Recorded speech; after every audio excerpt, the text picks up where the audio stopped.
Toute belle, toute neuve, d'un coût total de 6 millions d'euros, la nouvelle centrale hydroélectrique située le long de la Salanche devra finalement être déconstruite. La conséquence d'une décision du tribunal de Grenoble d'annuler l'autorisation préfectorale accordée à ce projet. Il est aujourd'hui reproché à cette infrastructure de nuire à la biodiversité du cours d'eau qu'elle exploite. Selon la municipalité de Salanche, cette microcentrale aurait pourtant pu fournir près de 25% de l'électricité consommée par sa population. Cette surprenante annonce du tribunal a donc, pour certains, beaucoup de mal à passer. Je pense que je vais créer une centrale hydroélectrique au charbon à côté de l'hôpital de Salanche. On pense pouvoir la construire. Peut-être que ce sera beaucoup plus écologique et que tout le monde sera content. Donc pourquoi pas, vu que on est dans un tel non-sens qu'on est prêt à plus rien comprendre.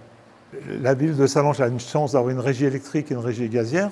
Je pense qu'aujourd'hui, tout le monde nous envie, mais tout le monde nous envie dans l'intolérance parce qu'on ne comprend pas ces décisions. Sceptique depuis les débuts face à ce projet de centrale hydroélectrique, l'association France Nature Environnement a donc eu gain de cause devant la justice. L'organisme environnemental peut donc se targuer d'avoir remporté le face-à-face juridique.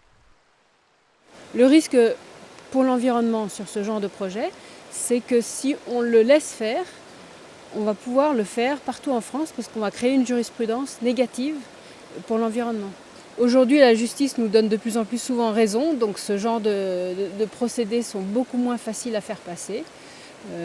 Là, dans le cas présent, la justice a décidé que l'installation était illégale, qu'effectivement l'arrêté préfectoral devait être annulé, et c'est la justice qui a ordonné la remise en état du site. Du côté de la municipalité de Salanche et de la préfecture de Haute-Savoie, on réfléchit désormais à faire appel de cette décision prise par le tribunal. Beaucoup d'eau risque donc encore de couler sous les ponts de la Salanche.